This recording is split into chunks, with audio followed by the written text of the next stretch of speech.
교회 길 너머에 논국초등학교라고 있습니다. 우리 교회 그 어린이부가 한 40명 정도 모이는데 이 어린이들의 대부분은 이 학교에 다니고 있습니다. 그런데 이 논국초등학교가 여름방학을 시작하면서 교회 리모델링 공사를 한다고 하더라고요. 그런데 그 공사 기간이 한 3개월 정도 된다는 것입니다. 근데 제가 이 이야기를 듣고 좀 걱정스러운 부분이 있었습니다. 이제 이 학교에서는 방학 기간에 돌봄 교심이라는 것을 합니다. 그러니까 부부가 직장 생활하는 아이들을 방학 때 부모님들이 직장에 가니까 돌봐줄 수 없잖아요. 그래서 이제 학교에서 그 어린 아이들을 돌봐주는 것이 돌봄 교실인데, 이제 그 대상 중에는 우리 교회 아이들도 많이 있는 거죠. 그런데 학교가 공사 중이니 이 돌봄 교실을 이제 운영할 수 없게 된 거예요. 그래서 제가 그 이야기를 듣고 한번 우리 교회 그 2층 영아부실, 유치부실을 개방해서 이곳에서 좀 아이들을 좀 이렇게 돌봐줄까, 이제 그런 생각을 했습니다. 그렇게 할까? 한번 해볼까? 이제 그런 고민을 하고 있었어요. 그런데 얼마 전에 그 학교 교장 선생님이 이제 교회를 찾아오셨어요. 찾아와서 우리 교회가 이제 3개월을 걸쳐서 이제 리모델링을 하는데, 우리 학교에서 방학 동안에 그 돌봄 교실을 운영하는데 그 두 반이랍니다. 그 유치원이 있어서 유치원 아이들하고, 그리고 또 1, 2학년 뭐 아이들하고, 그래서 한 30여 명 두 반 정도 된다는 거예요. 그런데 자기들이 할 수가 없으니 장소가 사용할 수 없으니 우리 교회 장소를 좀 사용해 줄 수 있도록 해달라, 그렇게 얘기를 하는 거예요. 그래서 제가 저도 그런 고민이 되더라. 우리 교회 아이들도 어린이들도 그 학교를 다니는데, 그래서 그렇게 한번 해보자고. 그래서 이제 교장 선생님하고 실무자들이 이제 쭉 둘러봤어요. 둘러보고 이게 시설이 학교보다 더 좋다. 그래서 이곳을 2층을 좀 사용했으면 좋겠다. 이제 그러고 돌아갔어요. 그리고 한 일주일 정도 있다가 전화가 왔어요. 그래서 이게 학부모들한테 이것을 이제 이 3개월 동안 이 돌봄 학교는 이제 창기쁨 교회에서 그렇게 그 장소를 빌려서 진행하겠다, 이제 그렇게 공지를 했다는 거예요. 제가 그 말을 듣고 언뜻 이런 생각이 드는 거예요. 왜 요즘에 교회에서 뭐 한다고 하면 이렇게 거부 반응 보이는 그런 사람들이 있잖아요. 그래서 그렇게 거부 반응을 보였나? 그렇게 언뜻 생각이 들었는데, 그 선생님 말씀이 창기쁨 교회에서 이제 이 돌봄 교실을 이제 운영하겠다, 그렇게 얘기했더니 갑자기 신청자가 더 늘었다는 거예요. 그래서 원래 한 30명 정도 예상했는데 40명 정도 된다고, 늘었다고 그렇게 얘기하더라고요. 그래서 제가 그 얘기를 듣고 굉장히 기분이 좋았습니다. 그래도 우리 교회가 이 지역사회 주민들에게 좀 좋은 평가를 받고 있구나, 이제 그런 생각이 들었어요. 교회가 믿지 않는 사람들에게 좋은 평가를 받는다고 하는 것은 상당히 중요합니다. 또 특별히 지역사회에서는 더 그렇습니다. 그래야 이게 선교의 지평, 전도의 지평이 넓어지기 때문입니다. 그래서 이런 좋은 교회로 소문나는 것, 지역사회에서 무언가 선한 영향력을 끼치는 것, 이것이 교회가 감당해야 할 사명인 것입니다. 오늘 설교 제목이 먼저 믿는 자들에게 주시는 사명인데, 오늘 우리에게 이런 사명, 좋은 교회로 소문나는 그런 건강한 교회를 세우는 것이 우리의 사명인 줄로 믿습니다.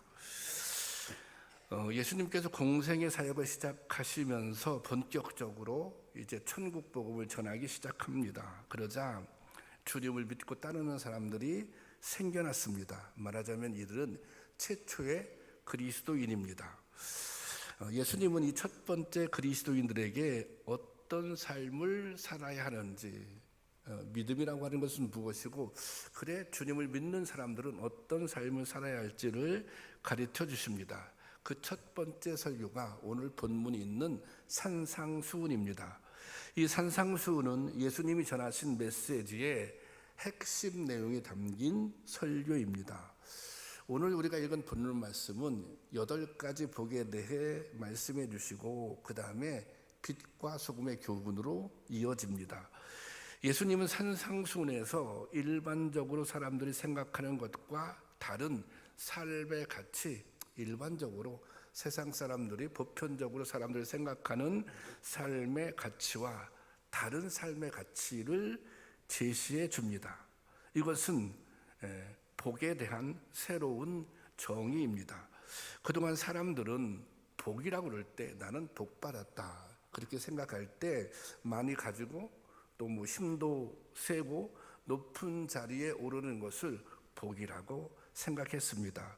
그런데 예수님의 가르침은 복이란 무엇인가? 진정한 행복은 무엇인가? 그것은 하나님과 바른 관계를 맺고 그리고 하나님과 바른 관계를 맺고 살아야 하나님 나라에도 들어갈 수 있잖아요. 진정한 복은 무엇인가? 하나님과 바른 관계를 맺는 것이다. 그리고 하나님 나라에 들어가는 것이 진정한 복이다. 그렇게 가르쳐 주십니다. 그런데 이 복을 얻으려면 세상 사람과는 차별된 삶을 살아야 합니다. 세상 사람과는 구별된 삶을 살아야 합니다. 이것이 바로 소금과 빛으로 사는 것입니다. 소금은 짠맛을 내고 부패를 방지하는 물질입니다. 사실 소금은 그 용도에 비해서 비싸고 뭐 이렇게 귀하게 생각하는 여기는 물질이 아닙니다. 하지만 소금은 세상에 없어서는 안 될 물질입니다. 이 바다 있잖아요. 바다에는 온갖 오물들이 다 바다에 들어가요. 근데 바다는 썩지 않습니다. 썩지 않는 이유가 바닷물이 짜잖아요. 그런데 바닷물의 소금 농도는 대략 3% 정도라고 그래요. 그러니까 3% 정도의 소금의 농도가 있기 때문에 바다가 썩지 않는 것입니다. 그리고 또 빛은 어둠을 밝힙니다. 빛은 스스로를 불태워 어둠을 밝히는 게 빛의 역할이고 또 존재 이유입니다. 어둠을 밝히는 것이 빛의 존재 이유입니다. 빛의 역할은 어둠을 몰아내고 모든 것을 드러내게 하는 데 있습니다. 그래서 어둠은 결코 빛과 공존할 수 없습니다. 빛이 들어가게 되면 아무리 작은 빛이라도 빛이 들어가게 되면 어둠이 물러가기 때문입니다. 이것이 등불을 켜서 말 아래 두지 아니하고 등경 위에 둔다는 이유입니다. 오늘 본문 15절 말씀인데 우리가 잘 이해할 수 있도록 제가 현대어 성경으로 올려놨습니다. 한번 읽어보겠습니다. 시작. 등불을 켜서 그릇으로 덮어 아무도 없다. 오히려 그것을 등경 잔대 위에 올려놓아 집안에 있는 모든 사람에게 비치게 하지 않겠느냐. 등불을 켜서 말 속에 두지 않고 그것을 여기 보면 뭐예요? 그릇으로 덮어두는 사람은 없다고 그랬잖아요. 그것을 가리우지 않고 등경 위에 두는 것은 더 넓게 많은 사람들에게 빛을 비추기 위해서입니다. 그러니까 등불은 비추는데 밝게 하는데 목적이 있다는 것입니다. 그래서 너희는 소금이다. 너희는 빛이다. 그렇게 말씀하시거든요. 그런데 예수님이 이 말씀을 하실 때 너희는 앞으로 빛이 될 것이다. 너희는 앞으로 소금이 될 것이다. 그렇게 말씀하지 않으세요. 이게 시제로 보면 완료형입니다. 이제 너희는 빛이 될 것이다. 앞으로 너희는 앞으로 소금이 될 것이다가 아니라 소금이 되었다. 빛이 되었다라고 말씀하십니다. 예수님을 믿는 우리는 장차 어느 날인가 소금이 되고 빛이 되는 것이 아닙니다. 오늘 이미 우리는 소금입니다. 오늘 이미 우리는 빛인 것입니다. 우리가 예수 그리스도를 영접하였다면 이미 변화된 새로운 존재가 되었다는 것입니다. 100% 한꺼번에 변화되지는 않았을지라도 이미 변화된 존재로 가고 있다는 것입니다. 이것은 구원받은 자의 책임을 강조하고 있는 말입니다. 그러니까 우리가 현재 주어진 삶의 자리에서 소금이 되고 빛이 되어야 한다는 것입니다. 여러분, 세상을 향해 어둠을 밝히고 빛을 비추는 것이 오늘 교회와 성도들의 사명입니다. 그러므로 예수님은 이렇게 말씀하십니다. 14절 보겠습니다. 시작.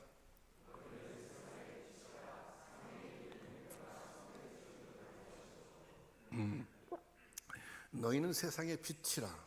산 위에 있는 동네가 숨겨지지 못할 것이요.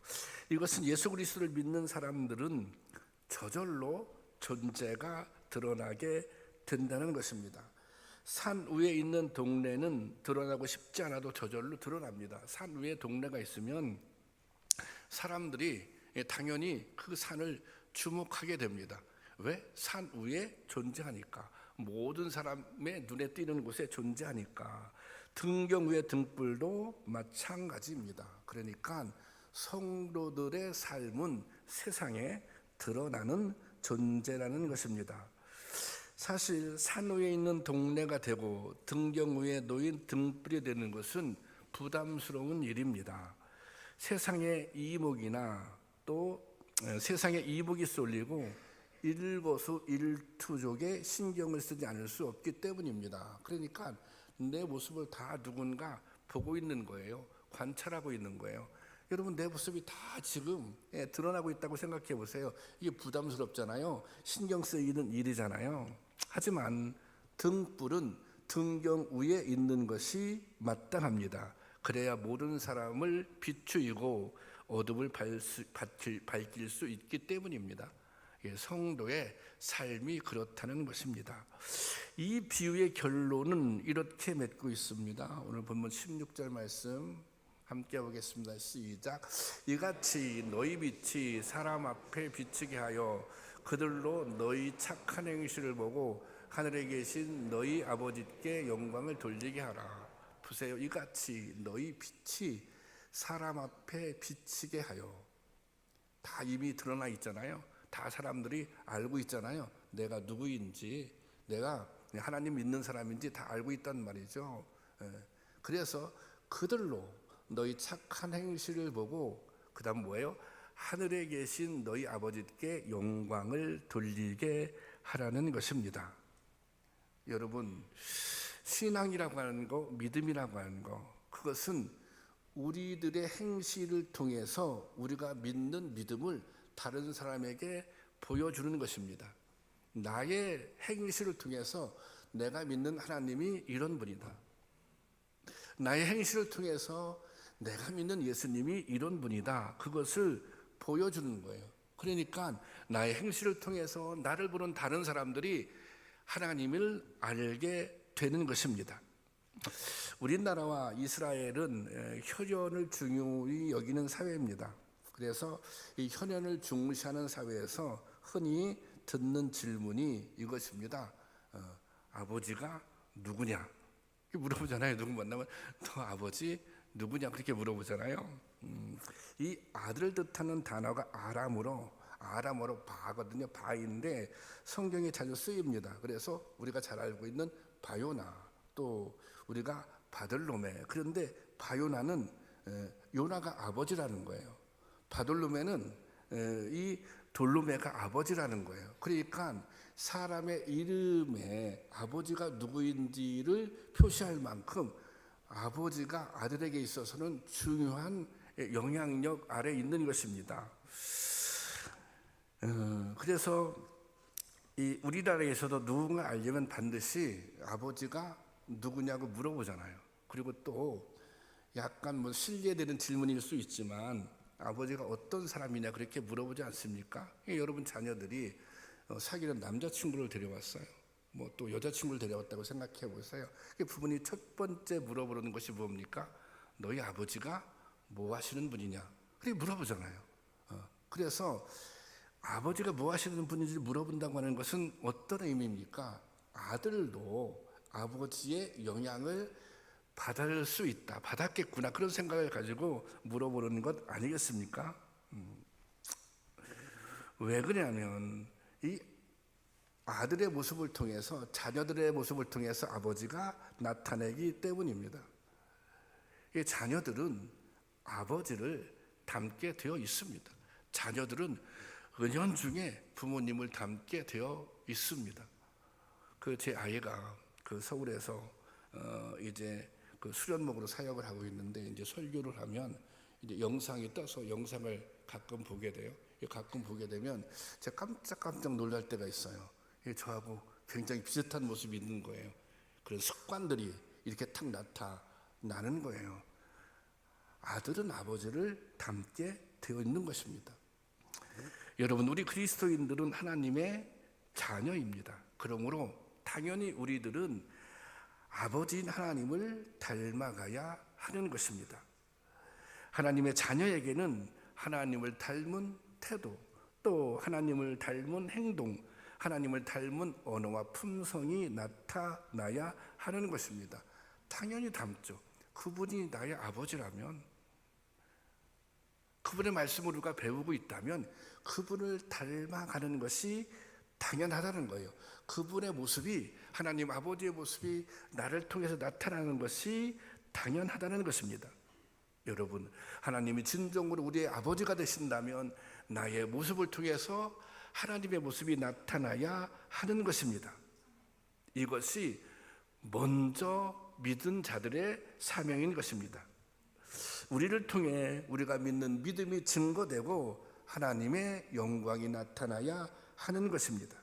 이것이 복음이 확장되고 복음이 전해지는 방식인 것입니다. 여러분, 우리는 이미 소금입니다. 우리는 이미 빛입니다. 우리 모습을 통해 하나님의 모습이 증거될 수 있기를 바랍니다. 우리의 모습을 통해 하나님의 영광이 드러날 수 있기를 바랍니다. 그런 은혜가 우리 가운데 있기를 주님의 이름으로 축원합니다. 우리는 흔히 이런 말 많이 합니다. 사람 보고 교회 다니나 하나님 보고 교회 다니지. 여러분들도 이런 말을 들었을 것이고, 또 누군가 교회에 다니면서 상처를 받게 되잖아요. 대부분 그 상처를 누구에게 받아요? 하나님께 받는 것이 아니라 사람에게 받잖아요. 그럼 그렇게 얘기하죠. 아니, 교회 사람 보고 다니나? 교회는 하나님 보고 다니는 거야. 매우 일리가 있는 말이고 또 위로가 되는 말입니다. 하지만 이 말에는 문제가 있습니다. 예수를 믿는 사람이나 예수를 믿지 않는 사람이나 별로 다를 것이 없다는 생각, 이제 그런 포기하는 생각, 그런 생각들이 여기에 들어가 있기 때문입니다. 우리가 사람을 보지 말고 하나님을 보라고 말하지만 이 세상에 그 누구도 하나님을 직접 보고 예수를 믿는 사람은 없습니다. 하나님은 우리가 육안으로 볼 수 있는 분이 아닙니다. 구약 율법에 의하면 하나님을 본 사람은 바로 죽음을 당했습니다. 왜? 하나님은 너무 거룩한 존재이기 때문에 우리는 하나님을 직접 볼 수 없는 거예요. 그러면 볼 수조차 없는 그 하나님을 우리가 어떻게 알 수 있습니까? 예수님의 제자 가운데 빌립도 그런 궁금증을 가지고 있었어요. 어떻게 하면 하나님을 볼 수 있을까? 어떻게 하면 하나님을 알 수 있을까? 그래서 예수님께 이런 질문을 던집니다. 요한복음 14장 9절 말씀입니다. 함께 보겠습니다. 시작. 빌립이 이르되 주여 아버지를 우리에게 보여주옵소서. 그리하면 족하겠나이다. 주님이 말씀하시는 그 하나님 아버지, 그 아버지를 우리에게 보여주세요. 그러면 제가 만족하겠습니다. 그러자 예수님께서 이렇게 대답하십니다. 요한복음 14장 9절 말씀입니다. 다 같이 보겠습니다. 시작. 나를 본 자는 아버지를 보았거늘 어찌하여 아버지를 보이라 하느냐. 누구를 본 자는 아버지를 보았어요? 예수님을 본 자는 아버지를 보았다. 그렇게 말씀하십니다. 이것은 나를 통해서, 예수님께서 나를 통해서 하나님을 보라는 말씀입니다. 그런데 이것은 겉모습을 보라는 것이 아닙니다. 하나님의 속성, 하나님의 마음, 하나님의 인격을 보라는 것입니다. 예수님은 자신의 삶을 통해서 하나님을 보여주셨습니다. 하나님이 어떤 분이신지, 하나님이 얼마나 우리를 사랑하시는지, 하나님이 원하시는 하나님의 뜻은 무엇인지를 예수님이 보여주셨던 거예요. 그러니까 제자들은 누구를 통해서?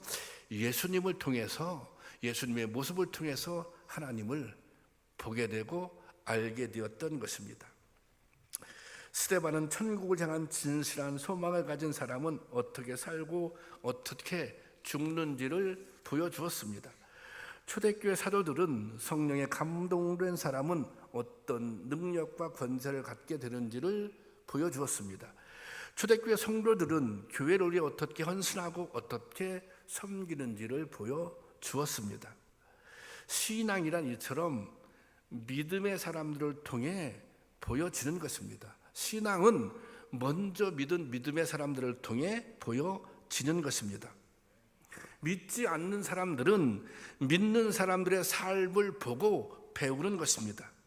그러므로 사람 보고 믿지 말고 하나님만 보라, 이렇게 말할 것이 아니라 우리를 보라, 나를 보라, 우리의 삶을 보라, 그렇게 말할 수 있어야 합니다.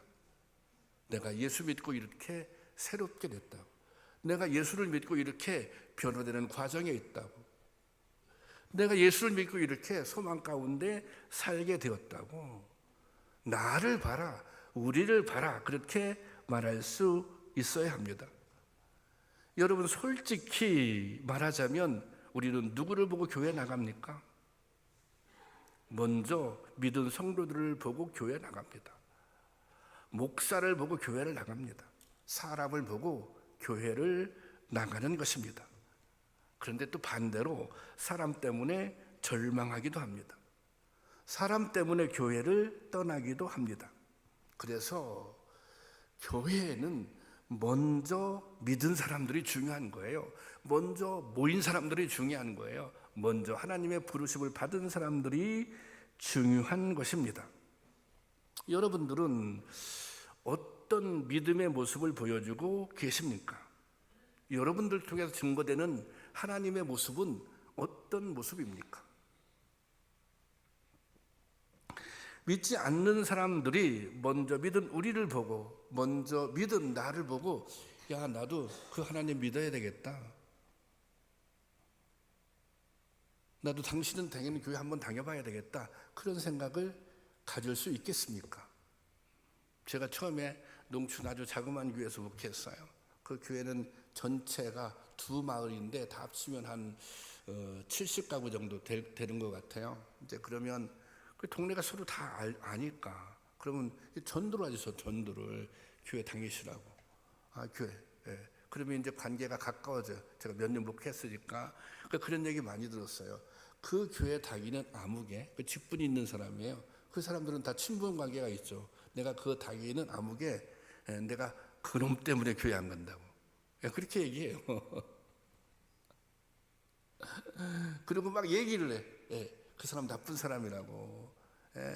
전도사님은 잘 모를 텐데 교인이 그러면 안 된다고.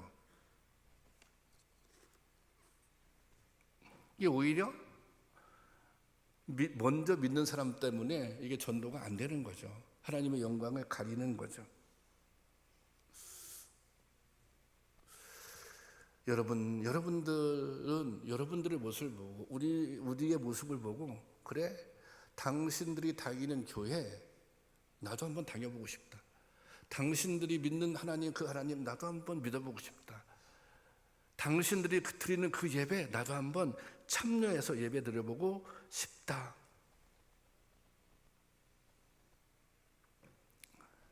그러니 먼저 모인, 먼저 믿은 우리가 너무나도 중요한 것입니다. 초대교회 부흥의 비결이 바로 여기에 있습니다. 사도행전 2장 47절 보겠습니다. 함께 보겠습니다. 시작. 온 백성에게 칭송을 받으니 주께서 구원받은 사람을 날마다 더하게 하시니라. 여기 보세요. 온 백성에게 칭송을 받았다는 거예요. 여기 온 백성이라고 하는 의미는 무엇이냐? 교회에 다니지 않는 사람들, 초대교회에 들어오지 않는 사람들, 예수님을 모르는 사람들, 세상 사람들에게 교회가 칭찬을 받았다는 것입니다. 그래서 이 말은 그 교회 참 좋은 교회다, 그리고 그 교회는 좋은 성도들이 모이고 있다라고 하는 칭찬인 것입니다. 그 결과 많은 사람들이 교회에 와보고 싶어 했습니다. 정말 그 교회 소문을 듣고 그 교회가 정말 가보고 싶은 거예요. 그리고 그 교회에 다니고 있는 성도들의 모습을 보니, 그들의 삶의 모습을 보니 나도 그 교회에 가보고 싶은 거예요. 그 공동체에 나도 한번 속해보고 싶은 거예요. 그래서 자연스럽게 전도가 되고 부흥이 일어난 것입니다. 여러분, 이것이 오늘 우리 교회와 저와 여러분이 해야 할 일입니다. 우리 교회가 좋은 교회가 되면 사람들이 우리 교회의 매력을 느끼게 될 것입니다. 좋은 교회라는 소식이 널리 퍼지기 시작하면 정말 한번 가보고 싶은 그런 교회가 될 것입니다. 오늘 이 땅에는 교회에서 상처받고 신앙생활에 어려움을 겪고 방황하는 수많은 성도들이 있습니다. 그래서 가난한 성도라고 그러잖아요. 안 나가. 왜? 내가 과거에 교회에서 상처를 받았거든. 그래서 나는 안 나가. 내가 예수를 믿긴 믿지만 나는 교회는 안 나갈 거야. 이들에게 가장 절실한 것은 대안을 찾는 것입니다. 새롭게 교회에서 희망을 발견하는 것입니다. 저는 우리 교회가 또 여러분들이 그 대안이 되라고 주님께서 부르시고 세우신 줄로 믿습니다. 우리가 그런 희망이 되라고 참기쁨교회를 이곳에 세워 주신 것입니다. 그러면 어떻게 우리 교회가 그런 교회가 될 수 있겠습니까? 우리 교회가 그런 좋은 교회가 될 수 있겠습니까? 좋은 교회는 좋은 성도가 만드는 것입니다. 우리가 좋은 성도가 되면 우리 교회는 자연적으로 좋은 교회가 되는 것입니다. 우리는 좋은 교회를 만들기 위해 더 노력하고 기도해야 합니다. 무엇보다 교회에 대한 진실한 애정과 사명감이 있어야 합니다. 정말 교회를 그리스도의 몸으로 생각하고 몸으로 여기고 교회를 소중하게 여겨야 합니다. 하지만 좋은 교회가 되어도 알려지지 않으면 소용이 없습니다. 초대교회가 문을 닫아 걸고 자기들끼리만 행복했다면 사람들이 이 교회의 속사정을 어떻게 알 수 있었겠습니까? 세상에 칭송을 받았다는 것은 초대교회 소문이 널리 퍼졌다는 것입니다. 그러면 그 소문은 1차적으로 누가 내겠습니까? 교회에 관해서 좋은 소문도 교인들이 내는 것이고 나쁜 소문도 교인들이 내는 것입니다. 그러니까 여러분들을 통해서 우리 교회는 좋은 소문도 나고 나쁜 소문도 나는 것입니다. 여러분들은 우리 교회에서 정말 좋은 소문을 내고 계십니까? 아니, 또 그렇게 질문할 수 있잖아요. 뭐 정말 좋은 것이 있어야 좋은 소문을 내죠. 저는 우리 교회는 자랑할 여러 점들이 있다고 생각합니다. 미래 세대 교육에 진심을 다한다는 것, 그리고 또 우리 찬양대 찬양은 얼마나 은혜스럽습니까? 우리는 열정 있는 젊은 세대들이 있습니다. 그리고 정말 때로 물불을 안 가리는 열심 있는 헌신하는 여성교회도 있습니다. 물론 더 좋아져야 할 부분도 있습니다. 하지만 중요한 것은 우리가 좋아지려고 노력한다는 것입니다. 여러분 그렇지 않습니까? 우리는 더 좋은 성도가 되기 위해서, 더 좋은 크리스찬이 되기 위해서 노력하고 있다는 것입니다. 우리는 그런 열망을 가지고 있습니다. 우리 교회가 더 좋은 교회가 되어야지, 내가 더 나은, 더 좋은 성도가 되어야지, 그런 열망이 우리 가운데 있는 줄로 믿습니다. 저는 그 열망이 우리 교회의 가능성이라고 생각합니다. 여러분, 좋은 교회를 만드는데 여러분에게는 여러분의 몫이 있습니다. 이게 중요해요. 좋은 교회를 만드는데 나의 몫이 있는 거예요. 우리는 이런 생각을 해요. 이런 말을 들어요. 누구 때문에, 누구 때문에, 누구 때문에. 장로님은 장로님들의 몫이 있어요. 권사님들은 권사님들의 몫이 있어요. 집사님들은 집사님의 몫이 있어요. 나는 나의 몫이 있어요. 중요한 건 다른 사람의 몫이 아니라 나의 몫이에요. 나는 어떤 역할을 할 것인가? 나는 이 교회를 좋은 교회로 세우기 위해서 어떤 역할하고 어떤 대안이 될 것인가? 다른 사람의 역할, 다른 사람의 몫을 눈여겨보기 전에 나는 무엇을 할 것인가? 나는 어떤 역할을 할 것인가? 그 역할에 집중할 수 있기를 바랍니다. 여러분들은 여러분들의 역할이 있고 또 목사인 저는 저의 역할이 있는 것입니다. 나의 역할에 최선을 다할 때 제가 더 좋은 목사가 되기 위해서 노력하고, 여러분들은 여러분 스스로 더 좋은 성도가 되기 위해서 노력하고, 나를 통해서 우리 교회가 더 좋은 교회가 세워지기를 소망한다면 나도 좋은 성도가 되는 것이고, 나를 통해서 우리 교회도 좋은 교회가 될 수 있는 것입니다. 여러분, 초대교회는 이 땅에 세워질 하나님 나라가 어떤 곳인지를 보여주었습니다. 복음의 능력이 무엇인지 그들의 삶을 통해서 보여주었습니다. 초대교회 성도들이 그래, 하나님 나라는 이런 곳이야, 교회를 통해서 보여주었어요. 그들의 삶을 통해서 복음의 능력은 이런 것이야, 그것을 보여주었어요. 이것이 먼저 은혜 받고 구원받은 성도들의 역할입니다.